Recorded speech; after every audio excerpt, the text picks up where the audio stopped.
Hello student, welcome back to our channel. तो आज के इस वीडियो में हम लोग स्टार्ट कर रहे हैं क्लास 10th का फर्स्ट चैप्टर जो कि है रियल नंबर।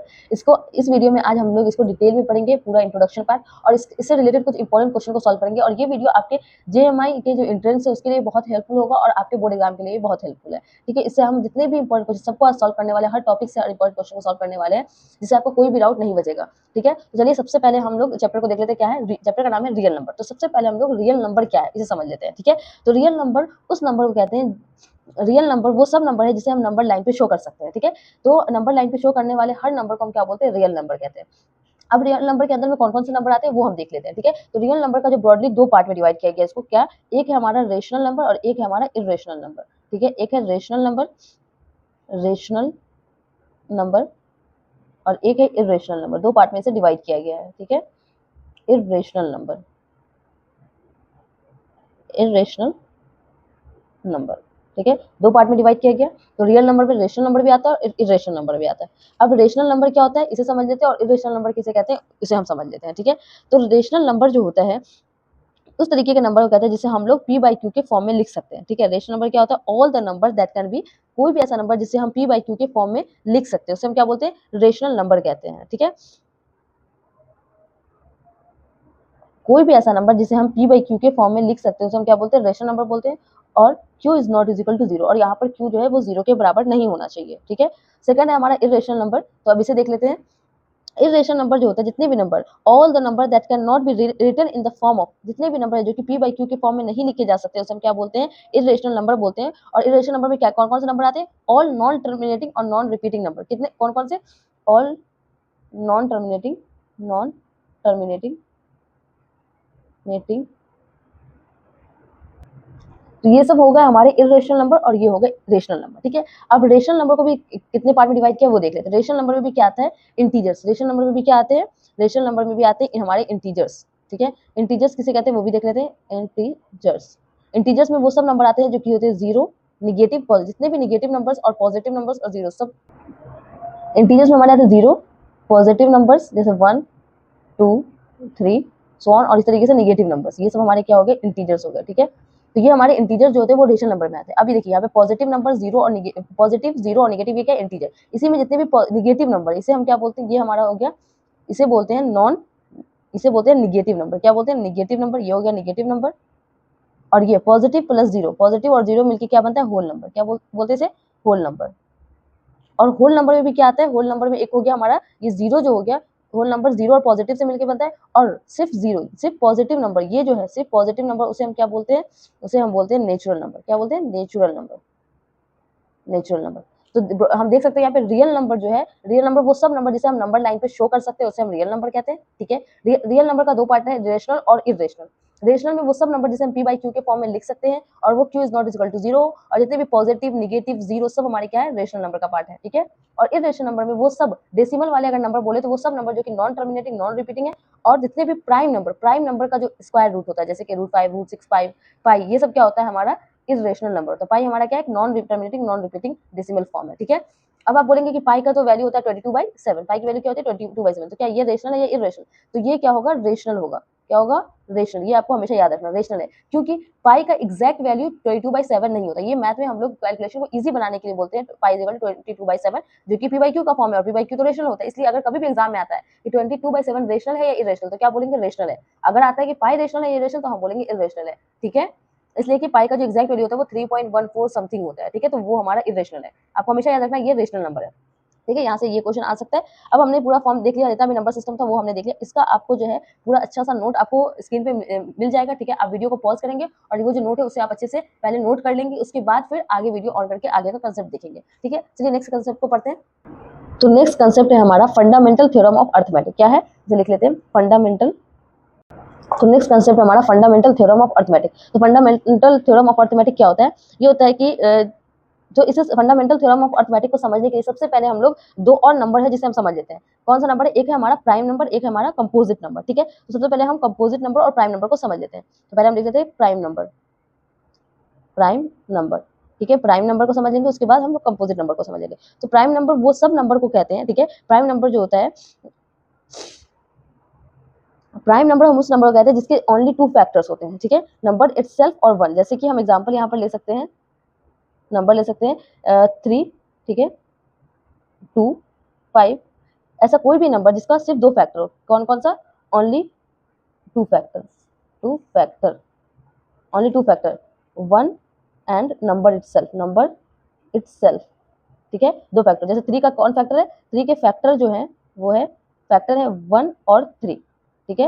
इसी तरीके से 2 के कितने फैक्टर है? 1 और 2, और 5 के कितने फैक्टर है? 1 और 5, ठीक है। और सेकंड हम लोग समझ लेते हैं कंपोजिट नंबर। कंपोजिट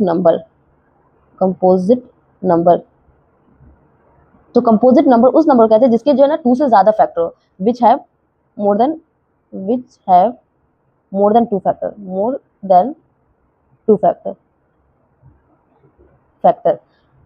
ठीक है। जैसे फॉर एग्जांपल यहाँ पर हम ले सकते हैं 4, 6, 8 और भी बहुत सारे नंबर है, ठीक है। जैसे 4 का फैक्टर क्या हो गया? 1 हो गया, ठीक है, और 2 हो गया, और 4 इटसेल्फ हो गया। इस तरीके 6 के फैक्टर क्या हो गया? 2 हो गए, 3 हो गए और 6 हो गया, ठीक है। 8 के फैक्टर क्या क्या हो गया? 2 हो गया, 4 हो गया, 8 हो गया, 1 हो गया, ठीक है। तो ये सब इसके फैक्टर है। तो मोर देन 2 फैक्टर जिस भी नंबर के उसे हम क्या बोलते हैं? Composite number. अब आप यहाँ बोलते हैं कि फैक्टर, यहाँ पे आपको फैक्टर समझ में आ गया होगा। अगर नहीं आता है फैक्टर क्या होता है, तो फैक्टर का मतलब होता है जिसके टेबल में, जैसे कि फैक्टर हो गया हमारे, जैसे 8 है ना, जैसे 4 जो है, तो 4 क्या हुआ? 4 फैक्टर है 8 का, जैसे 4 2 जा 8 होता है, ठीक है। तो 4 के टेबल में 8 आ रहा है ना, 4 के टेबल में 8 आ रहा है, तो 8 का फैक्टर क्या हो गया? 4 हो गया। जैसे मतलब 8 जो है वो 4 से डिवाइड हो जा रहा है, तो जो 8 को कौन कौन डिवाइड कर रहा है? 4 भी डिवाइड कर रहा है, 2 भी डिवाइड कर रहा है, तो ये और ये क्या हो गया? 8 का फैक्टर हो गया। फैक्टर करने का मतलब जो जिस नंबर से हम किसी बड़े नंबर को डिवाइड कर सकते हैं उसे हम फैक्टर बोलते हैं, ठीक है। एक और एग्जांपल ले लेते हैं यहाँ से हम लोग, जैसे हम अगर एग्जांपल ले लेते हैं 20, ठीक है। एक 20 का फैक्टर क्या हो सकता है? 20 को हम 5 से डिवाइड कर सकते हैं, 20 को हम 4 से भी डिवाइड, 4 5 जा 20 कर सकते हैं ना। फिर 2 से भी हम 20 को डिवाइड कर सकते हैं, ठीक है, 2 10 जा 20, फिर 10 से भी डिवाइड कर सकते हैं, 10 2 जा 20, ठीक है। तो ये 5 4 2 10 ये सब क्या है? ये सब क्या है? फैक्टर है। किसका फैक्टर है? 20 का, ठीक है। तो ये सब फैक्टर हो गया। तो फैक्टर आपको समझ में आ गया होगा आई होप। तो यहाँ पे हमने प्राइम नंबर और कंपोजिट नंबर समझे। अब हम लोग समझेंगे फंडामेंटल थ्योरम ऑफ अरिथमेटिक क्या होता है, ठीक है। फंडामेंटल थ्योरम ऑफ अरिथमेटिक कहता है कि fundamental theorem of arithmetic state that every composite number can be expressed as a product of prime and this factorization is unique apart from the order in which the prime factor occur, ठीक है। Fundamental theorem of arithmetic बोलता है कि कोई भी ऐसा number है, जैसे कोई भी नंबर है उसका जो प्राइम फैक्टराइजेशन करते हैं, तो हर नंबर का प्राइम फैक्टराइजेशन यूनिक होता है। जैसे हम फॉर एग्जांपल अगर यहाँ पे हम लेते हैं 270, ठीक है, तो 270 का जब हम प्राइम फैक्टर करेंगे, अभी मैंने बताया प्राइम नंबर क्या होता है, तो हम इसका प्राइम फैक्टर कैसे कर सकते हैं? इस तरीके से कर सकते हैं। यहाँ पे लिखेंगे 270, ठीक है, और इसको फैक्टर करेंगे, सबसे छोटे प्राइम नंबर से स्टार्ट करेंगे। आपको याद होना चाहिए कि सबसे छोटा प्राइम नंबर जो होता है वो 2 होता है, तो 2 से हम इसे लगाएंगे, 2 1 2, 2 4 2 3 6, 2 5 फिर 135। फिर यहाँ पे 2 से तो नहीं लगेगा, लास्ट में ऑड नंबर है, तो फिर हम इसे किससे लगा के चेक करेंगे?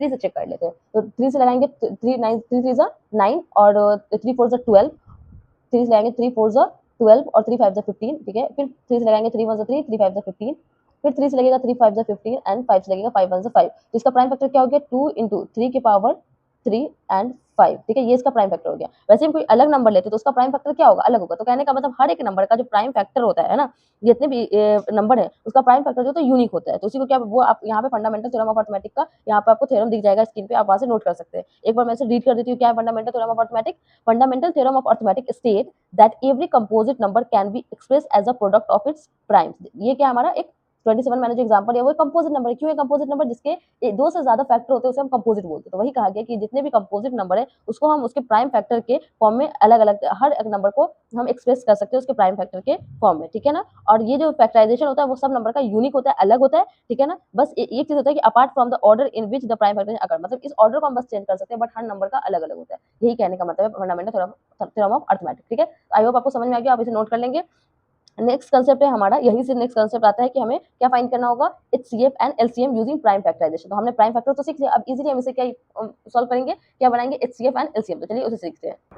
तो अब हम लोग क्या सीखने वाले हैं कि एचसीएफ और एलसीएम फाइंड करेंगे, किसका यूज किया? प्राइम फैक्टराइजेशन का यूज करके, ठीक है। तो प्राइम फैक्टर तो आपको पता चल गया कि कोई भी नंबर हम किसी भी नंबर को हम प्राइम नंबर कब बोलते हैं? जब इसके 2 ही फैक्टर होते हैं, नंबर इटसेल्फ एंड 1, ठीक है। तो चलिए हम यहाँ पे एक क्वेश्चन ले लेते हैं जिसका हम एचसीएफ और एलसीएम फाइंड करेंगे यूजिंग प्राइम फैक्टराइजेशन। तो क्वेश्चन है हमारा 120, ठीक है ना, 120 और 144 का हमें क्या फाइंड करना है? एचसीएफ और एलसीएम फाइंड करना है यूजिंग प्राइम फैक्टराइजेशन, ठीक है। तो चलिए बनाते हैं इसे। सबसे पहले हम क्या करेंगे? 120 का प्राइम फैक्टर निकालेंगे। तो प्राइम फैक्टर हम सबसे पहले स्मॉलेस्ट प्राइम नंबर से लगाएंगे जो कि है हमारा 2 हमारा स्मॉलेस्ट प्राइम नंबर है, ठीक है। तो 2 से जब इसे डिवाइड करेंगे, 2 6 12 0, 2 3 6 0 एंड 2 1 2 2 5 10 अब ये हो गया 15, तो इसे किस लगाएंगे 3 5 15, तो ये कितने टाइम में लग जाएगा 5 1 5, तो 120 का प्राइम फैक्टर क्या हो जाएगा 2 पावर 3, 2 3 टाइम है तो 3 लिख देंगे, 2 कितने टाइम है 1 2 3, 2 3 टाइम है तो 3 डाल देंगे, और 3 इंटू 5, 5 भी 1 टाइम है 3 भी 1 टाइम है। अब नेक्स्ट हम लोग 144 का प्राइम फैक्टर कर लेते हैं। 144 का प्राइम फैक्टर क्या हो जाएगा 2 से लगाएंगे, 2 7 14, 2 2 4, देन 2 से लगाएंगे 2 3 6, 2 6 12, देन 2 से लगाएंगे 2 1 2, 2 8 2 1 2, कैसे ये लगा ये आपको आना चाहिए, ठीक है, फिर भी यहाँ पे मैं बता देती हूँ, जैसे हमने लगाया 2 को 72 से, तो 2 3 6, तो ये 1 आया, ये 12, 2 6 12, इस तरीके से, ठीक है, ये 36 को यहाँ लिख देंगे, उस तरीके 36 में लगाएंगे तो 2 1 2, 3 था तो 1 में गया तो ये बन गया 16, तो 2 8 16, और यहाँ लगाएंगे 2 9 18, और 3 3 9, और 3 1 3, तो 144 का प्राइम फैक्टर क्या हो जाएगा 2 इंटू टू, कितने टाइम है 2 2 4 टाइम है, इंटू 3 2 टाइम, तो ये मैंने प्राइम फैक्टर यहाँ पे दोनों नंबर कर लिया। अब एचसीएफ और एलसीएम कैसे फाइंड करेंगे तो वो देख लेते हैं।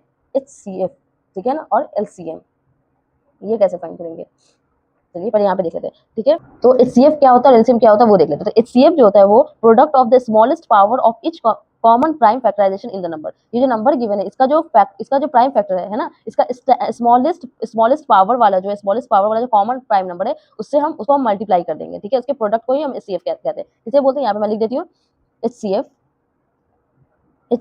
इज द प्रोडक्ट का मतलब मल्टीप्लाई, ठीक है ना, product of the smallest power of each common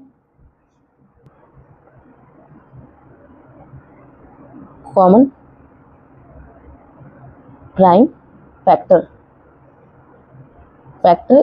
in the number, ठीक है। ये हमारा क्या हो गया एचसीएफ। एचसीएफ क्या होता है, HCF is the product of the smallest power of each common prime factor in the number. चलिए पहले इसे नहीं देखते, पहले एचसीएफ को ही देखते हैं। एचसीएफ क्या हो जाएगा, एचसीएफ जो है वो प्रोडक्ट होता है स्मॉलेस्ट पावर, तो दोनों नंबर में जो भी कॉमन प्राइम नंबर है उसे सबसे पहले लिखते हैं। तो कॉमन प्राइम नंबर क्या है एचसीएफ किसका 120 और 144 में जो कॉमन प्राइम नंबर है, तो कॉमन प्राइम नंबर इसमें भी 2 है और इसमें भी 2 है और इसमें भी 3 है, इसमें भी 3 है, तो हम 2 इंटू 3 लिखेंगे, ठीक है। जो कॉमन था वो हमने लिख लिया, और कॉमन का भी क्या होगा स्मॉलेस्ट पावर, तो इसमें 2 की पावर 3 है, यहाँ इस 2 की पावर 4 है, तो हम क्या लेंगे 2 की पावर 3 लेंगे। यहाँ 3 की पावर 2 है, यहाँ 3 की पावर 1 है, तो हम बस 3 की पावर 1 लेंगे। कॉमन प्राइम नंबर तो लेना है, बस उसका जो पावर है वो स्मॉलेस्ट वाला लेना है। तो ये हो गया, तो इसे मल्टीप्लाई कर देंगे तो क्या हो जाएगा 2 की पावर 3 क्या होता है 8 होता है। कैसे 2 इंटू टू इंटू टू, 2 2 4 4 2 8, तो यहाँ 8 लिख दिया इंटू 3, तो 8 3 क्या हो जाएगा 24, ठीक है, 8 3 24, तो ये हमारा एचसीएफ हो गया, ठीक है। अब हम यहाँ पे एलसीएम निकालेंगे। एलसीएम क्या होता है वो देख लेते हैं। एलसीएम जो होता है, एलसीएम इज द, अब यहाँ पे लिख देते हैं एलसीएम इज द, ठीक है, प्रोडक्ट ऑफ द ग्रेटेस्ट, ठीक है, greatest power of each prime factor involved in the number।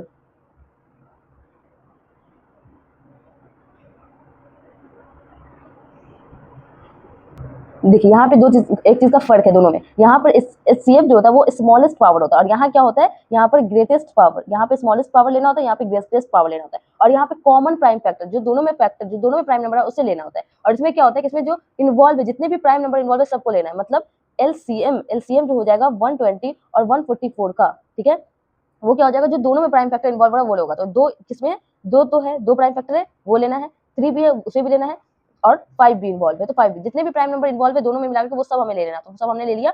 अब जो पावर है उसका भी हाईएस्ट लेना है, यहाँ 2 की पावर 3 है तो यहाँ 2 की पावर 4 है तो 4 ग्रेटेस्ट वाला लेना है, और 3 की पावर 2 है, 3 की पावर 1 है, 3 की पावर 2 लेना है, ठीक है। आया समझ में, मतलब दोनों में जो प्राइम नंबर है, जितने भी प्राइम नंबर इन्वॉल्व हो रहे हैं दोनों को फैक्टर करने में, वो सब प्राइम नंबर लेना है और उसके भी हाईएस्ट पावर लेने हैं। तो हाईएस्ट पावर हमने यहाँ पे ले लिया। अब इसे क्या करेंगे, मल्टीप्लाई करेंगे। 2 की पावर 4 क्या होता है 16 होता है, क्या होता है 16 इंटू 3 की पावर 2 9 होता है, इंटू 5, तो 16 को जब हम 9 से मल्टीप्लाई करेंगे, ठीक है, 16 इंटू 9 इंटू 5 जब हम मल्टीप्लाई करते हैं तो ये क्या होता है, ये हो जाएगा 720। तो ये हमारा हो गया एलसीएम और ये हो गया एचसीएफ। आई होप आप कभी भी एलसीएम और एचसीएफ में कंफ्यूज नहीं होंगे, ठीक है। अब नेक्स्ट हमारा जो कंसेप्ट है उसे हम पढ़ लेते हैं, ठीक है। तो नेक्स्ट पॉइंट है हमारा कि relation between HCF and LCM, ये क्या होता है। तो ये होता है कि जो दो नंबर, जैसे यहाँ पे हमें 120 और 144 का जो हमें एलसीएम और एचसीएफ फाइंड करने बोला गया था, तो ये क्या होता है कि एचसीएफ, जैसे हम क्वेश्चन ले लेते हैं कि क्वेश्चन हमारा यही सेम रहेगा 120 और 144, तो जैसे एचसीएफ 120 और 144, ठीक है, इनटू में एलसीएम इसका 120 का और 144 का, इसका इन दोनों का एचसीएफ और एलसीएम जो है इन दोनों नंबर का एचसीएफ और एलसीएम का जो मल्टीपल होता है, मल्टीप्लाई जब हम करेंगे तो ये 120 इनटू में 144 के मल्टीप्लाई के बराबर होगा। इसे हम बोल सकते हैं कि the product of their HCF and LCM, ठीक है, is always equal to the product of the two numbers, जो दो नंबर गिवन है उसके मल्टीपल के मल्टी प्रोडक्ट के बराबर होगा, ठीक है। यहाँ पर हम इसे हम प्रूव करके भी देख लेते हैं। जैसे हमारा दो क्वेश्चन था 120 एंड 144, तो 120 और 144 का एचसीएफ क्या आया था, एचसीएफ आया था 24, तो यहाँ पे हम लिख देते हैं 24 इनटू में एलसीएम हमारा क्या आया था 720 आया था, इज इक्वल टू 120 इनटू में 144, तो इन दोनों को मल्टीप्लाई कर लेते हैं, इसलिए आपके सामने यही कर देते हैं, ठीक है। तो ये हो जाएगा 720 इंटू में 24, तो 400, 4 2 8, 4 7 28, ठीक है, 0 2 2 4 4 7 2 14, ये हो जाएगा 0 8 12 1, ठीक है, 5 6 7 और 1, तो ये हो जाएगा 17280, और इन दोनों को जब मल्टीप्लाई करेंगे तो क्या हो जाएगा, इसे चेक कर लेते हैं यहाँ 144 और 120, ठीक है।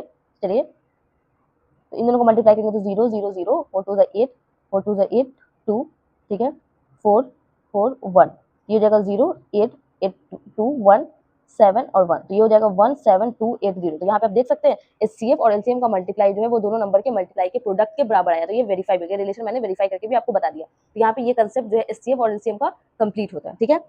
तो अब हमारा एक लास्ट कंसेप्ट जो है इस चैप्टर का बचा हुआ है, जो कि है इर्रेशनल नंबर के बारे में। तो हमें इस चैप्टर में एक क्वेश्चन आता है कि एक नंबर गिवन होता है और उसे हमें प्रूव करना होता है कि वो इर्रेशनल नंबर है, ठीक है। उसके लिए आपको पहले हम इर्रेशनल नंबर का कुछ पॉइंट बता देते हैं, ठीक है। इर्रेशनल नंबर जो होता है, मैंने पहले भी आपको बताया कि इर्रेशनल नंबर जो होता है वो नंबर होता है जिसे हम पी बाई क्यू के फॉर्म में नहीं लिख सकते हैं, ठीक है। जैसे कि हमारा हो गया √2 √3 √15, ऐसा कोई भी नंबर जिसे हम पी बाई क्यू के फॉर्म में नहीं लिख सकते, है ना, ठीक है, जहाँ पे P and Q R the integers, P और क्यू क्या होता है, इंटीजर्स होता है। और एक और पॉइंट है कि the square root of all the numbers do not give an irrational number, किसी भी नंबर का अगर स्क्वायर रूट हम निकालते हैं, ठीक है, स्क्वायर रूट जितने भी नंबर का है निकालते हैं वो जो है ना इरेशनल नंबर नहीं होता। तो रिलेशन प्रूव करने के लिए आपको एक थ्योरम पता होना चाहिए, जो कि है थ्योरम है इफ अ प्राइम नंबर, अगर कोई प्राइम नंबर p है जो कि डिवाइड कर रहा है ए स्क्वायर को, ठीक है, आप लेट कर लीजिए कोई p एक प्राइम नंबर है जो कि ए स्क्वायर को डिवाइड कर रहा है, तो p जो है ना डिवाइड करेगा a को भी। जैसे यहाँ पे फॉर एग्जांपल अगर हम बोलते हैं कि p जो है वो जैसे कि अगर हम बोलते हैं कि अगर 10 जो है वो डिवाइड कर रहा है 20 के स्क्वायर को, ठीक है, तो 10 जो है वो 20 को भी डिवाइड करेगा। कहने का मतलब ये 10 अगर 20 के स्क्वायर को डिवाइड कर रहा है तो 10 जो है वो 20 को भी डिवाइड करेगा। वही चीज यहाँ पे बोला गया है कि p divides a where a is a positive integer, ठीक है। तो यहाँ पे हमारा पूरा कंसेप्ट कंप्लीट होता है, ठीक है। और ये प्रूव करने वाला जो है वो हम जब हम क्वेश्चन सॉल्व करेंगे उसमें हम एक ऐसा क्वेश्चन लेंगे जिससे हम इरेशनल प्रूव करेंगे, तो वहां से आप देख लेंगे। तो यहाँ पे हमारा पूरा जो इंट्रोडक्शन वाला पार्ट जो था रियल नंबर का वो कंप्लीट होता है। और अब आपका क्या होगा कि आप क्या करेंगे, यहाँ पे वीडियो पॉज करेंगे और यहाँ पे स्क्रीन पे जो भी इंपॉर्टेंट पॉइंट्स जो नोट करने का था, ठीक है, वो मैं एक नोट में बना के डाल दूंगी, अभी आप स्क्रीन पर आ जाए जो है इस चैप्टर का कंसेप्चुअल पार्ट जो इंट्रोडक्शन वाला पार्ट था वो कंप्लीट होता है। अब हम क्या करेंगे कि यहाँ पर आपको स्क्रीन पे क्वेश्चन दिखेगा, आप वीडियो को पॉज करेंगे और क्वेश्चन को पहले खुद से पढ़ के उसे सॉल्व करने की कोशिश करेंगे, उसके बाद वीडियो को ऑन करके जो सॉल्यूशन है आप देखेंगे, ठीक है। तो चलिए आपको स्क्रीन पे क्वेश्चन दिख रहा है, पहले से रीड कीजिए और फिर से सॉल्व कीजिए। सबसे पहला क्वेश्चन क्या है, क्वेश्चन में दिया हुआ है कि which of the following can not be the unit digit of in 8 के power n where n is the, ठीक है, n इज अ नेचुरल नंबर। यहाँ पे ऑप्शन ए में हमें गिवन है कि 4, ऑप्शन बी है 2 और ऑप्शन सी है 0 एंड ऑप्शन डी है 6। मतलब क्वेश्चन बोला जा रहा है कि कौन ऐसा ऑप्शन है जो कि 8 के पावर n का यूनिट डिजिट नहीं होगा, ठीक है। तो सबसे पहले हम देख लेते हैं 8 के पावर n, तो इसका क्वेश्चन नंबर 1 का हम यहाँ पर सॉल्यूशन देख रहे हैं, ठीक है, सॉल्यूशन देख रहे हैं। तो 8 के पावर n का यूनिट डिजिट कौन नहीं होगा, 0, ऑप्शन ए था हमारा 0, ऑप्शन ए है हमारा 4, ऑप्शन बी है हमारा 2 एंड ऑप्शन सी है 0 एंड ऑप्शन डी है 6। तो कौन हमारा यूनिट डिजिट नहीं होगा, तो यूनिट डिजिट पता करने के लिए 0 होगा कौन नहीं होगा उसे पता करने के लिए सबसे पहले हम क्या करते हैं, जो नंबर गिवन है उसका क्या निकालते हैं, फैक्टर। तो फैक्टर देख लेते हैं। तो 8 का फैक्टर क्या होता है, बस n नहीं देखेंगे, n जहाँ पे हमारा नेचुरल नंबर है, बट हम 8 का फैक्टर देखते हैं। तो 8 का फैक्टर क्या होता है, 2 होता है, 4 होता है, 8 होता है, ठीक है, या 1 बोल सकते हैं, 1 होता है, ये सब क्या है इसका फैक्टर है। तो जब भी 2 4 8 1 ये तो इसका फैक्टर है। तो यहाँ पे हमें ऑप्शन जो दिया हुआ था, ऑप्शन ए था 4, ऑप्शन बी था 2, ऑप्शन सी है हमारा यहाँ पे 0 एंड ऑप्शन डी है 6। तो सब इस क्वेश्चन को सॉल्व करने का सबसे मैं तरीका आपको बताती हूँ, ठीक है। यूनिट डिजिट कौन होगा कौन नहीं होगा उसके लिए आपको देखना है कि ये जो नंबर है, ये जो नंबर आपको दिया हुआ है, ठीक है ना, ये अगर इस नंबर का कोई भी ऐसा नंबर हमें गिवन है और उसकी पावर n गिवन है, तो अगर उस नंबर का जो फैक्टर है 2 और 5 आएगा, ठीक है ना, अगर 2 और 5 इसका फैक्टर आता है तो वो 0 से एंड होगा, और उसके अलावा कोई भी नंबर आता है तो वो 0 से एंड नहीं होता, ठीक है। 2 और 5 होना चाहिए, तो 4 भी हो सकता है, कोई ऐसा n का कोई ऐसी वैल्यू होगी जिसके लिए 4 भी हो सकता है, कोई ऐसी वैल्यू होगी जिसके लिए 2 भी हो सकता है, कोई ऐसी वैल्यू इनकी जिसके लिए 6 से भी एंड हो सकता है, बट इसका आंसर होगा 0, क्योंकि इस जो नंबर है इसका जो है फैक्टर 2 और 5 नहीं है, ठीक है। तो आपको याद रख लेना है कि if a number and with the digit 0, कोई भी नंबर 0 से वही एंड होगा जब उसका जो फैक्टर होगा 2 एंड 5 होगा, है ना। 2 और 5, कोई भी ऐसा नंबर जिसका फैक्टर 2 और 5 होगा तभी वो 0 से एंड हो सकता है, नहीं तो वो 0 से एंड नहीं होगा। इसलिए इस क्वेश्चन आंसर क्या हो जाएगा, 0 हो जाएगा, बिकॉज ये नंबर का फैक्टर जो है 2 और 5 नहीं है, इसलिए 0 से एंड नहीं होगा। इस सबसे तो हो सकता है, ठीक है। नेक्स्ट क्वेश्चन हमारा जो कि आपकी स्क्रीन पे दिख रहा होगा, 3 alarms clock ring their alarms at regular interval of 20 minutes, 25 minutes and 30 minutes respectively. If they first beep together at 12 noon, at what time will they beep together again for the first time?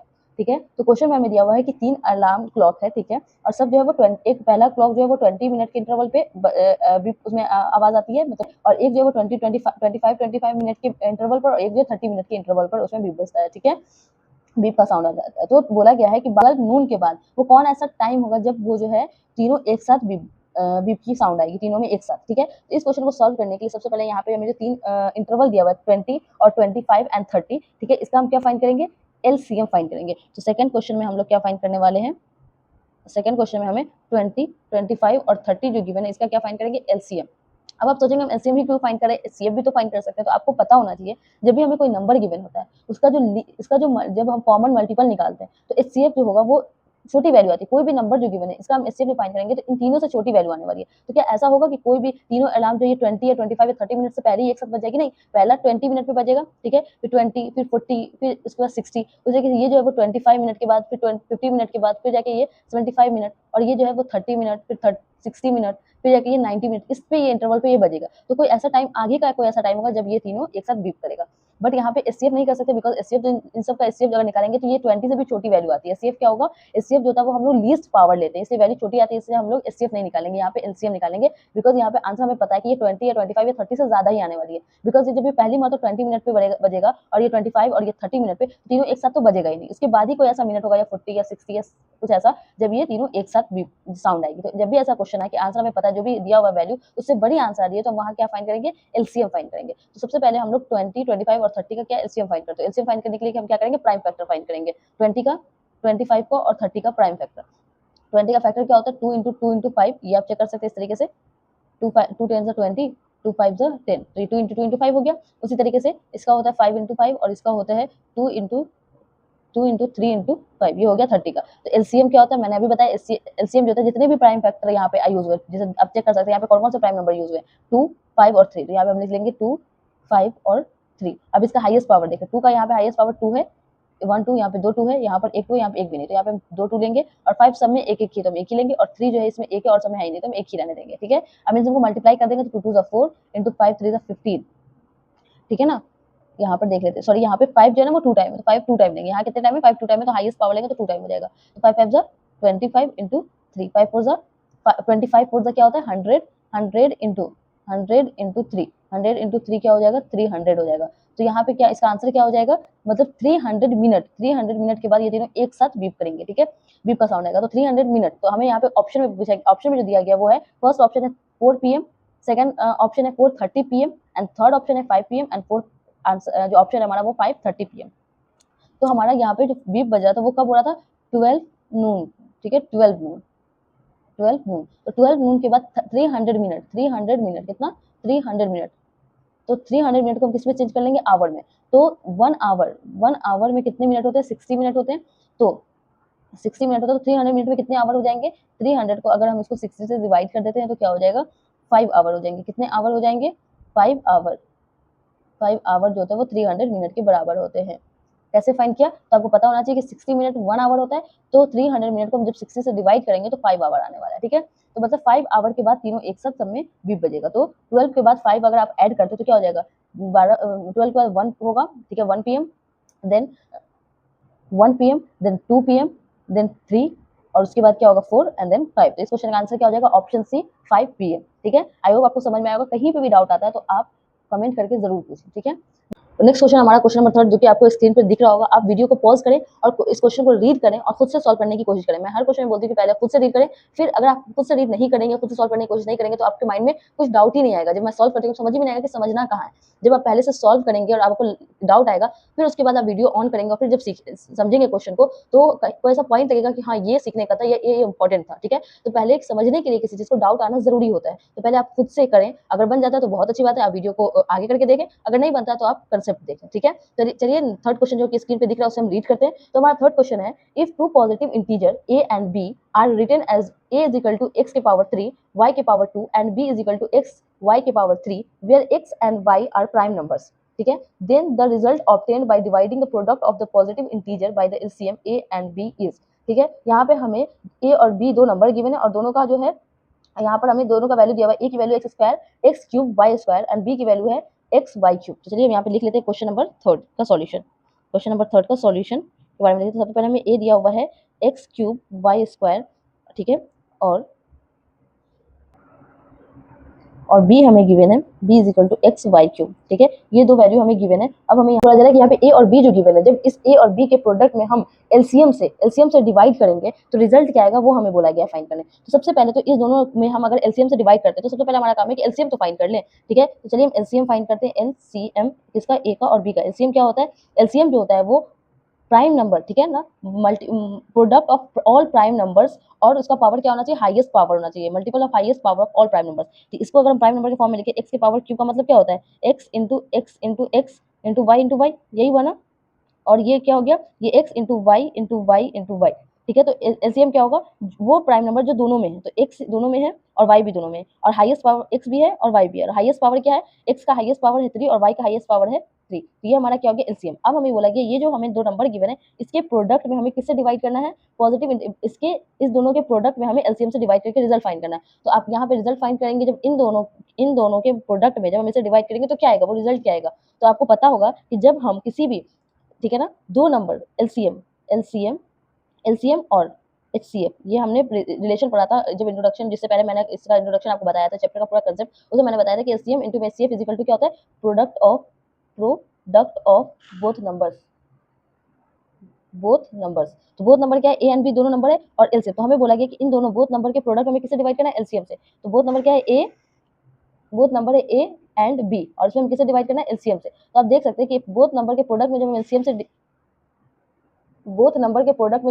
Divide करते हैं तो क्या आता है, HCF आता है। क्या आएगा, एचसीएफ। ठीक है ना, तो एचसीएफ ही हमें फाइंड करना है। ठीक है, तो यहाँ से एचसीएफ क्या आ जाएगा, ए और बी क्या है, ए था हमारा x cube y square into b था हमारा x into y cube, upon में एलसीएम क्या है, एक्स क्यूब वाई क्यूब। ठीक है, तो अब जब इसको डिवाइड करेंगे तो वाई क्यूब से वाई क्यूब कट जाएगा, एक्स क्यूब से एक्स क्यूब कट जाएगा, तो क्या बचेगा, वाई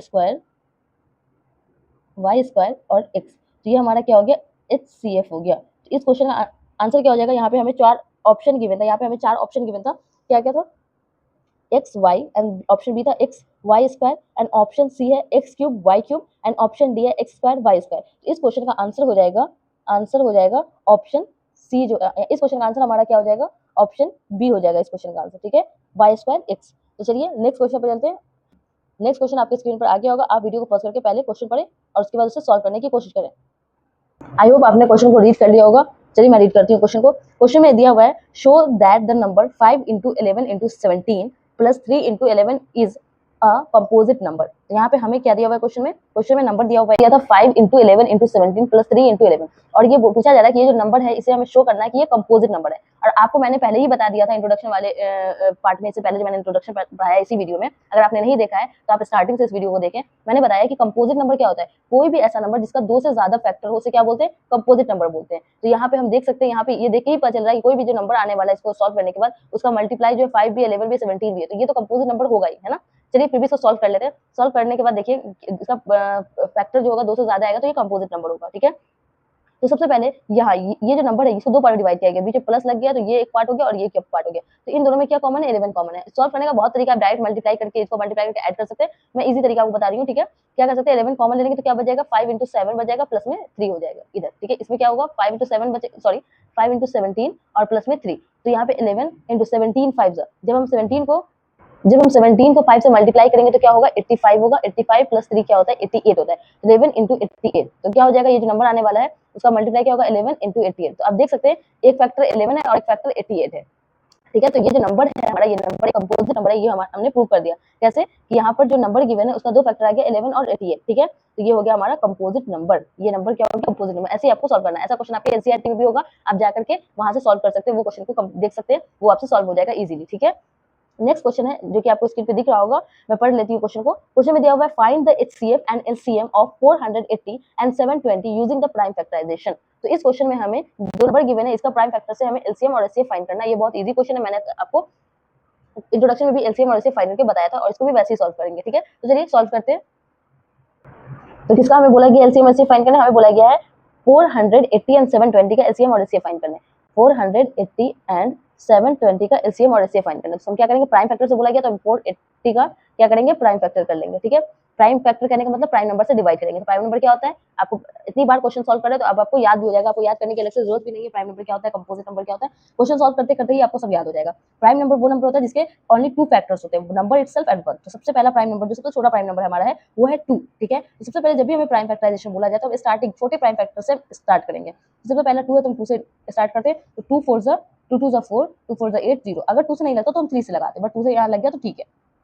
2 1 जा 2, 2 2 जा 4 0 एंड 2 6 जा 12 0। ठीक है, अगर आपको डिवीजन आता है तो आप इजीली ऐसे बना सकते हैं। ठीक है, 2 से 2 3 जा 6 और 0, ये 30 हो गया। फिर 2 से लग जाएगा 2 1 जा 2, 2 5 जा 10, और ये अब 15 है तो 2 के टेबल में तो 15 नहीं आता, तो 3 से लगाएंगे, 3 5 जा 15, तो ये लग गया 5 1 जा 5। तो इस 480 का प्राइम फैक्टर क्या आ गया, 480 का प्राइम फैक्टर आ गया है 2। कितने टाइम में, 1 2 3 4 5, 2 हो गया 5 time, sorry 5 time and 3 into में 5, तो ये हमारा हो गया 480 का प्राइम फैक्टर। अब हम लोग 720 का प्राइम फैक्टर फाइंड कर लेते हैं। तो ये भी 2 से लग जाएगा, 2 3 जा 6, 2 6 जा 12 0, देन 2 से लगाएंगे, 2 1 जा 2, 2 8 जा 16 फिर 0, 2 9 जा 18 0, 2 4 जा 8, 2 5 जा 10। ठीक है, अब ये हो गया 45 और लास्ट में 5 है, तो 5 कभी भी 2 से नहीं लगता, इसलिए 2 से नहीं लगेगा। अब हम 3 से लगाएंगे, 3 1 जा 3, 3 5 जा 15 और 3 5 जा 15। ठीक है, और 5 1 जा 5। तो 720 का प्राइम फैक्टर क्या आ गया, 1 2 3 4, 2 आ गया 4 टाइम इंटू 3 आ गया 2 टाइम इंटू 5। तो ये हो गया हमारा प्राइम फैक्टर। तो सबसे पहले हमने इन दोनों नंबर का प्राइम फैक्टर फाइंड किया। अब हमें क्या फाइंड करना है, एचसीएफ। किसका एचसीएफ फाइंड करना है, 480 का और 720 का। तो एचसीएफ क्या होता है, कॉमन प्राइम नंबर। तो कॉमन प्राइम नंबर क्या है, जो इसमें भी आ रहा है इसमें भी आ रहा है, तो 2 3 एंड 5 जो तीनों, ये तीनों प्राइम नंबर दोनों में आ रहा है तो ले लेंगे। और लीस्ट पावर लेंगे। लीस्ट पावर कहने का मतलब 2 का लीस्ट पावर किसमें है, इसमें 2 का लीस्ट पावर 2 का पावर 5 है, 2 का पावर 4 है, तो लीस्ट पावर कौन है, 4, तो 4 लेंगे। 3 का पावर 1 है, 3 का पावर 2 है तो 1 ही लेंगे, और 5 का पावर 1 इधर भी है, 1 भी, तो 1 ही लेंगे। ठीक है, अब ये हो गया हमारा एचसीएफ। अब इसको हम क्या करेंगे, मल्टीप्लाई कर देंगे। ठीक है, तो 2 4 का क्या होता है, 2 को 4 टाइम जब मल्टीप्लाई करते हैं, 2 को जब हम 4 टाइम मल्टीप्लाई करते हैं तो क्या आता है, 16 चेक कर लेते हैं, 2 इंटू 2 इंटू 2 इंटू 2। 2 को 4 टाइम मल्टीप्लाई करने का मतलब ये नहीं है कि 2 4 8 करेंगे, ऐसा नहीं करेंगे, हम इसको 2 को 4 टाइम लिखेंगे। 2 2 4, 4 2 8, 8 2 16, ये क्या आएगा 16। तो यहाँ पे लिखेंगे 16 इंटू 3 इंटू 5। ठीक है, तो जब हम 16 को 3 से मल्टीप्लाई करेंगे तो क्या आएगा, 16 3 जा 48, और 48 इंटू 5 क्या होता है, 48 इंटू 5 जो होता है वो होता है 240। तो एचसीएफ क्या हो जाएगा, 240 आ जाएगा। अब एलसीएम फाइंड करते हैं। एलसीएम क्या होता है, एलसीएम जो होता है वो सब प्राइम नंबर जो दोनों में आ रहा है, तो यहाँ तो कॉमन ही है तो हम ले लेते हैं 2 इंटू 3 इंटू 5। ठीक है, अब हमें हाईएस्ट पावर लेना है। 2 का हाईएस्ट पावर 5 है और 3 का हाईएस्ट पावर 2 है, 5 का तो 1 ही है। जब जब हम इसको अब आप समझ गए होंगे, 2 के पावर 5 का मतलब 2 को 5 टाइम मल्टीप्लाई करना है, 3 को 2 टाइम मल्टीप्लाई करना है, 2 से नहीं करना है। 3 इंटू 3 9 होगा, ऐसा नहीं करेंगे कि 3 2 6 कर देंगे, ऐसी गलती आप नहीं करेंगे। ठीक है, जब आप इसको सॉल्व करके देखेंगे, ठीक है, सॉल्व करने पे ये आएगा, जब इसे सॉल्व करके पूरा मल्टीप्लाई करेंगे तो ये होगा 1440, आप चेक कर सकते हैं। ठीक है, तो ये इसका एलसीएम आ गया। तो हमारा क्वेश्चन नंबर 5 भी यहाँ पे कंप्लीट होता है। ठीक है, इसका कोई ऑप्शन नहीं है, यहाँ पे इसका आंसर ये होगा। ठीक है, नेक्स्ट क्वेश्चन है हमारा क्वेश्चन नंबर 6। ये आपके स्क्रीन पर आ गया होगा, आप वीडियो को पॉज करके प्लीज इसे क्वेश्चन को रीड करें और पहले खुद से सॉल्व करने की कोशिश करें। ठीक है, तो चलिए क्वेश्चन को पढ़ते हैं। क्वेश्चन में क्या गिवन है, क्वेश्चन में दिया हुआ है हमारा जो क्वेश्चन नंबर 6 इसमें गिवन है, the HCF of 85 and 238 is expressible in the form of 85m minus 238, find the value of m। ठीक है, यहाँ 85 और 238 का ये गिवन है क्वेश्चन में। ठीक है, ठीक है, और हमें क्या फाइंड करना है, m की वैल्यू फाइंड करना है। तो सबसे पहले तो हम एचसीएफ ऑफ 85 और 238 का एचसीएफ फाइंड कर लेते हैं यूजिंग प्राइम फैक्टराइजेशन। चलिए हम 85 का प्राइम फैक्टर करते हैं। तो 2 से, तो यहाँ पे हम 2 से लगाएंगे तो ये गलत हो जाएगा, बिकॉज लास्ट में 5 और 2 से ये लगने वाला नहीं है। तो हम किससे लगाएंगे, 3 से चेक करेंगे। तो आप चेक करके देख सकते हैं ये 3 से भी नहीं लगेगा, तो हम इसे 5 से लगाएंगे। तो 5 से कितनी बार मिलेगा, 5 1 5, 5 7 35।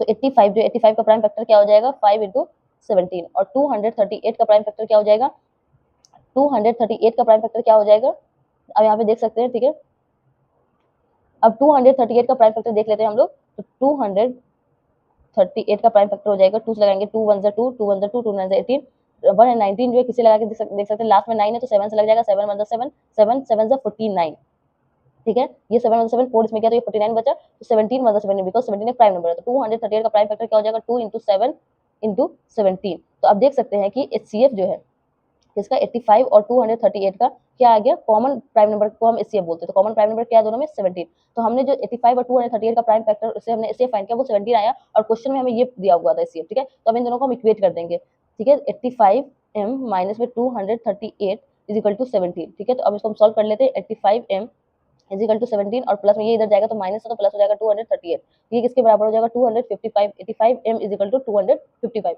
तो m इज इक्वल टू क्या हो जाएगा, 255/85। अब इसको आप कट करके देख सकते हैं, 85 से ये 3 टाइम कट जाएगा, तो m इज इक्वल टू क्या हो जाएगा, 3 हो जाएगा। इस क्वेश्चन का आंसर क्या हो जाएगा, 3, m की वैल्यू 3 हो जाएगी। नेक्स्ट है हमारा क्वेश्चन नंबर 7। तो स्क्रीन पे आपको क्वेश्चन नंबर 7 दिख रहा होगा, आप उसे अच्छे से रीड करें, पहले खुद से सॉल्व करने की कोशिश करें, उसके बाद आप वीडियो को ऑन करके आगे का देखेंगे। तो क्वेश्चन नंबर 7 जो है हमारा, जो कि आपको स्क्रीन पे दिख रहा होगा, क्वेश्चन नंबर 7, इसका हम सॉल्यूशन देख लेते हैं। तो क्वेश्चन नंबर 7 आपको स्क्रीन पे दिख रहा होगा, मैं आपको पढ़ के बता देती हूँ। क्वेश्चन नंबर 7 में दिया हुआ है रूट अंडर 0.4 इज एन, और यहाँ पे 4 ऑप्शन है कि ये एक नेचुरल नंबर है, या एक इंटीजर है, या एक रेशनल नंबर है, या एक इरेशनल नंबर है। तो क्वेश्चन में क्या है कि रूट 0.4 जो है ये क्या है, रेशनल नंबर, इरेशनल नंबर, या इंटीजर, या नेचुरल नंबर। तो इसे हम सॉल्व कर लेते हैं, ठीक है। रूट 0.4 को हम लिख सकते हैं, 0.4 में हम पॉइंट जब हटा देंगे तो नीचे पॉइंट की जगह पे हमेशा क्या आता है, 1 आता है। जब भी हम डेसिमल हटाते हैं तो 1 आता है नीचे में, और जितने डिजिट होते हैं राइट साइड में उतने के 0 आ जाते हैं। तो ये हो गया 4/10, ठीक है। तो यहाँ पे हम लिख सकते हैं 4/√10। तो 4 का स्क्वायर रूट क्या होता है, 2 होता है, और 10 का स्क्वायर रूट तो होता नहीं, तो ये हो जाएगा 2/√10। और मैंने आपको पहले ही बताया है कि कोई भी ऐसा नंबर जो कि रूट में हो, जिसका एग्जैक्ट स्क्वायर रूट नहीं बनता हो, ठीक है, तो वो हमारा एक इरेशनल नंबर होगा। तो ये जो है हमारा क्या हो जाएगा, ऑप्शन, इस क्वेश्चन का आंसर हो जाएगा ऑप्शन डी, इरेशनल नंबर। तो ये हमारा एक इरेशनल नंबर है, ठीक है। नेक्स्ट क्वेश्चन है जो कि आपको स्क्रीन पे दिख रहा होगा, क्वेश्चन नंबर 8, इसे हम पढ़ लेते हैं, ठीक है। क्वेश्चन नंबर 8 में दिया हुआ है 1 + √3 का होल स्क्वायर माइनस 1 - √3 का होल स्क्वायर इज, यह एक, इसका ऑप्शन ए जो है हमें दिया हुआ है, a positive rational number, a negative integer, a positive irrational number, a negative irrational number, ठीक है। तो चलिए हम क्वेश्चन लिख लेते हैं पहले, 1 + √3 का होल स्क्वायर माइनस 1 - √3 का होल क्वेश्चन दिया हुआ है, और पूछा जा रहा है कि ये पॉजिटिव रेशनल नंबर है, या नेगेटिव इंटीजर है, या पॉजिटिव इरेशनल नंबर है, या नेगेटिव इरेशनल नंबर है। तो चलिए इसे पहले सिंप्लीफाई कर लेते हैं।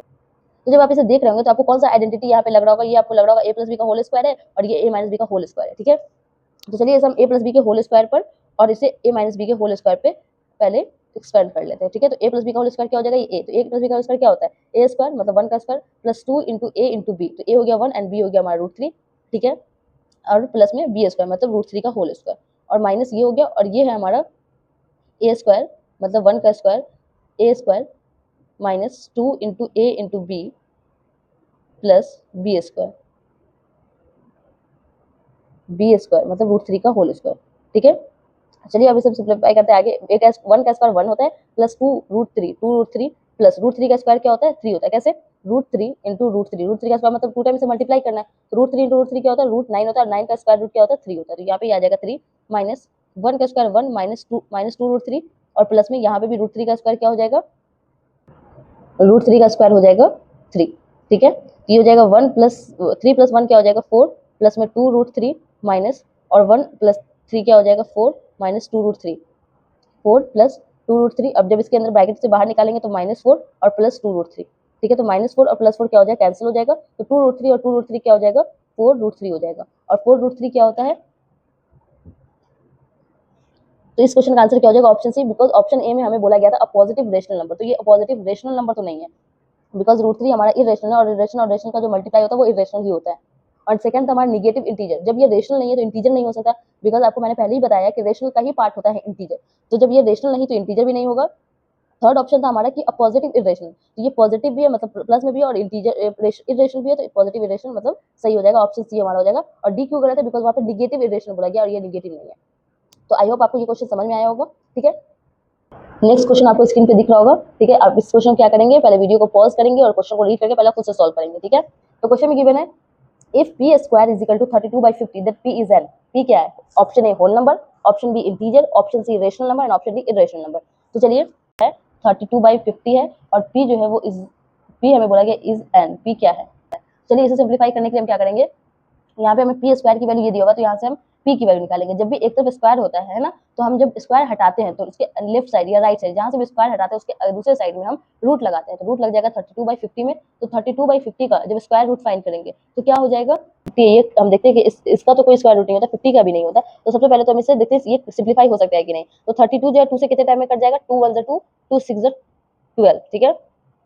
और 2 से ये कट जाएगा, 2 2 4, 2 5 10, तो ये आ गया 16/25। अब 16/25 का स्क्वायर रूट क्या होता है, ये होता है हमारा 16 क्या होता है, 4 × 4 होता है, और 25 5 × 5 होता है। तो दो यहाँ पे 4 × 4 16 होता है, 5 × 5 25 होता है, तो इसका स्क्वायर रूट हो जाएगा 4/5। तो p इज इक्वल टू क्या हो गया, 4/5 हो गया, और ये किस फॉर्म में हो गया, p/q के फॉर्म में हो गया। और q हमारा यहाँ पर इज नॉट इक्वल टू 0 भी है। तो ये जो हमारा p था वो पूछा जा रहा था कि क्या है, होल नंबर, इंटीजर, रेशनल या इरेशनल। तो ये क्या हो जाएगा, ये एक रेशनल नंबर हो जाएगा, ठीक है।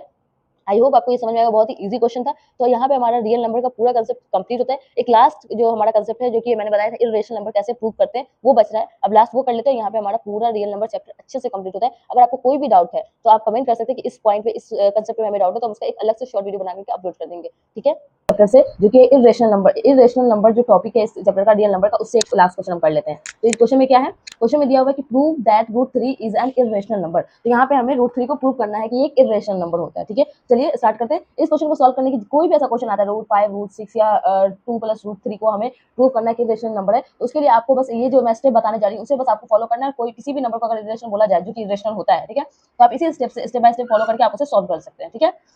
तो एक ये स्टेप आप देख लेंगे कैसे हुआ, और इससे आप हर क्वेश्चन को सॉल्व कर सकते हैं। तो स्टेप हमारा क्या होगा, सबसे पहले हम एज्यूम कर लेंगे कि ये जो है √3 हमारा एक रेशनल नंबर है। क्या है, रेशनल नंबर है। तो हम एज्यूम कर लेते हैं, लेट अस, तो कर लेते हैं हम एज्यूम यहाँ पे, let us assume √3 is an √3 is an rational number,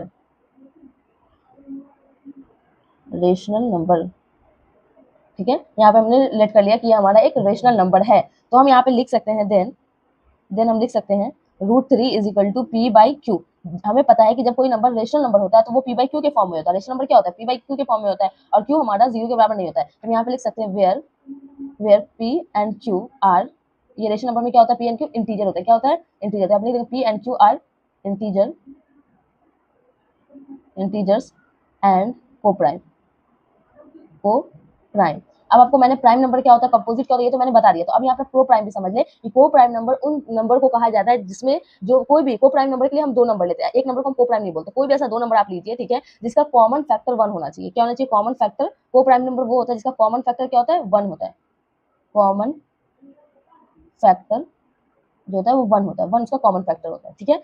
अब फैक्टर क्या होता है वो मैंने आपको बता दिया। अगर आपको को प्राइम नंबर नहीं समझ में आया तो कमेंट कर दीजिएगा, मैं को प्राइम नंबर के लिए एक शॉर्ट वीडियो बना के डाल दूंगी, ठीक है। तो चलिए, ये दोनों एक हमारा इंटीजर और को प्राइम नंबर, आपको यही स्टेप हर क्वेश्चन के लिए आपको स्टेप जो है ना यूज करना है, ठीक है। फर्स्ट हम लोग ज्यूम कर लेंगे कि ये रेशनल नंबर है, फिर सेकंड स्टेप में लिखेंगे √3 p/q where p and q are integer and coprime number. तो हम फिर यहाँ से लिखेंगे कि p इज इक्वल टू, इन दोनों क्रॉस मल्टीप्लाई कर देंगे तो p यहाँ कुछ नहीं तो 1 p एंड इंटू 1 p हो जाएगा, और इसको √3 को q से मल्टीप्लाई कर देंगे तो क्या हो जाएगा, ये √3 q हो जाएगा, ठीक है ना। अब हम क्या करेंगे, दोनों साइड जो है ना स्क्वायर कर देंगे। तो अब यहाँ पे हम लिखेंगे on squaring both side we get. जब दोनों तरफ स्क्वायर करेंगे तो हमें क्या मिलता है, जब स्क्वायर कर देंगे तो इधर बचेगा हमारा p², इधर हो जाएगा हमारा √3q का स्क्वायर। √3q का स्क्वायर क्या हो जाएगा, p² is equal to 3q का स्क्वायर, ठीक है। तो यहाँ से हम बोल सकते हैं कि p² अपॉन में 3 इज इक्वल टू q², ठीक है। तो यहाँ पे अब देखिए, यहाँ पे हम क्या अभी यूज करने वाले हैं। इससे पहले मैंने जो अभी आपको इंट्रोडक्शन स्टार्टिंग में बताया था, उसमें मैंने आपको बताया था कि एक थ्योरम है जो कि यूज होता है इरेशनल को प्रूव करने के लिए। तो वो थ्योरम क्या था, थ्योरम में क्या बोला गया था कि अगर कोई नंबर किसी के स्क्वायर को डिवाइड करता है तो वो नंबर उस नंबर को भी डिवाइड करेगा। तो यहाँ पे हम उसे लिख लेते हैं, ठीक है, इस तरीके से लिख सकते हैं। यहाँ पर ये क्या शो कर रहा है, ये जो हमारा हो गया, show that 3 is a factor, इसे हम यहाँ पे 1 बोल देते हैं, ठीक है। तो 1 जो क्या शो कर रहा है, show that the 3 is a factor of p, है ना। 3 इज क्यों, ये 3 जो है p का फैक्टर क्यों है, यहाँ पे हम लिख देंगे, जहाँ पे हमने एक थ्योरम पढ़ा था कि since we know that by theorem, हम लोग थ्योरम से जानते हैं, we know that theorem if a is a prime number and if a divides p square, then a divides p, ठीक है, where a is a positive integer. तो यहाँ से क्या पता चलता है कि अगर 3 जो है पी स्क्वायर को डिवाइड कर रहा है तो 3 किसको डिवाइड करेगा, पी को भी डिवाइड करेगा। थ्योरम हमने पढ़ रखा है पहले, ठीक है। चलिए आगे, तो अब यहाँ पे हम लिख सकते हैं here 3 is the, तो हम यहाँ पे लिख सकते हैं जो मैंने पीछे थ्योरम बताया, तो यहाँ पे हम लिख सकते हैं कि here 3 is a prime number, 3 हमारा प्राइम नंबर है, तो 3 जो है वो डिवाइड करता है अगर पी स्क्वायर को, तो 3 डिवाइड करेगा पी को भी, है ना। तो यहाँ से हम बोल सकते हैं कि 3 जो है ना फैक्टर है पी का। 3 अगर पी को डिवाइड करता है, कोई भी नंबर किसी को डिवाइड करता है तो वो उसका फैक्टर होता है। तो यहाँ पे मैंने लिखा 3 is a factor of p. Since 3 is a factor of p, we can write, अगर 3 जो पी का फैक्टर है तो हम लिख सकते हैं कि p is equal to 3c, where c is a constant. अगर पी जो है, अगर 3 जो है पी का फैक्टर है, तो अगर हम 3 में किसी चीज से मल्टीप्लाई करते हैं, ठीक है, तो यहाँ पे हम किसी से मल्टीप्लाई करके लिख सकते हैं कि p जो है इज इक्वल टू 3c के बराबर है, ठीक है। तो यहाँ से हम ये चीज देखते हैं, सब्स्टिट्यूटिंग यहाँ पर ये चीज को अगर हम इक्वेशन 1 में, इस वैल्यू को अगर इक्वेशन 1 में हम डालते हैं ना, पुट इन इक्वेशन 1, तो यहाँ से हमें क्या मिलता है, इक्वेशन 1 हमारा क्या था, p square by 3 is equal to q square, ठीक है। तो ये क्या हो जाएगा, पी स्क्वायर की जगह पे हम क्या डालेंगे, 3c का स्क्वायर अपॉन में 3 इज इक्वल टू में क्यू स्क्वायर, तो ये हो जाएगा 9c square by 3 is equal to q square, तो ये हो जाएगा 3 3 9, तो 3c square is equal to q square, तो ये हो जाएगा, तो यहाँ पर से ये हो जाएगा c square is equal to q square by 3। अब देखिए यहाँ पे आता है c square is equal to q square by 3, तो ये अब हम बोल सकते हैं कि 3 जो है वो क्यू का फैक्टर है। कैसे, ये हमारा हो गया इक्वेशन 2। तो अगर 3 क्यू स्क्वायर का फैक्टर है, अगर 3 से हम क्यू स्क्वायर को डिवाइड कर सकते हैं, तो 3 से हम क्यू को भी डिवाइड कर सकते हैं, जो मैंने इक्वेशन 1 में बताया था कि 3 अगर पी स्क्वायर का फैक्टर है तो 3 जो है वो पी का भी फैक्टर होगा। उसी तरीके से 3 अगर क्यू स्क्वायर का फैक्टर है तो 3 क्यू का भी फैक्टर होगा, है ना। उसी चीज को हम इक्वेशन 1 में जो हमने शो किया था वही यहाँ पर बराबर हो जाएगा, ठीक है। उसको हम यहाँ पे लिख देते हैं। तो यहाँ पर हमने देखा कि इक्वेशन सेकंड हमारा क्या था, c square is equal to q square by 3। तो डिवाइड, अगर 3 पी स्क्वायर को डिवाइड करता है तो 3 पी को भी डिवाइड करेगा, ये हमने इक्वेशन 1 में देखा। तो इक्वेशन सेकंड में क्या होगा कि अगर 3 जो है क्यू स्क्वायर को डिवाइड कर रहा है तो 3 जो है क्यू को भी डिवाइड करेगा। भाई यहाँ पे हमने लिखा hence 3 is a factor of Q from equation 1। तो इक्वेशन 1 में हमने देखा था कि 3 जो है पी का फैक्टर है, और इक्वेशन 2 में हमने देखा कि 3 जो है क्यू का फैक्टर है। और हमने एज्यूम किया था, एजम्पशन जो हमारा था कि पी एंड क्यू जो को प्राइम नंबर है। को प्राइम कहने का मतलब कि कॉमन फैक्टर 1 ही है, और यहाँ पे तो पी और क्यू का फैक्टर 3 भी आ रहा है। तो यहाँ पे तो ये हमारा जो अजम्पशन था वो रॉन्ग हो गया। तो हम यहाँ पे लिख सकते हैं कि सो √3 is not a rational number, therefore √3 is a irrational number. तो बस यही स्टेप आपको यूज करना है और आप इजीली इसको सॉल्व कर सकते हैं, ठीक है। तो यहाँ पे हमारा रियल नंबर का पूरा कंसेप्ट, जितना भी कंसेप्ट इस चैप्टर में यूज होता है, उन सबसे रिलेटेड हमने क्वेश्चन कर लिया है, और इंट्रोडक्शन में सबका इंट्रोडक्शन भी देख लिया था, ठीक है। तो अगर आपको ये वीडियो थोड़ा भी पसंद आया तो प्लीज वीडियो को लाइक कीजिएगा, शेयर कीजिएगा। मिलते हैं नेक्स्ट वीडियो में नेक्स्ट चैप्टर के साथ और कुछ इंपॉर्टेंट क्वेश्चन के साथ।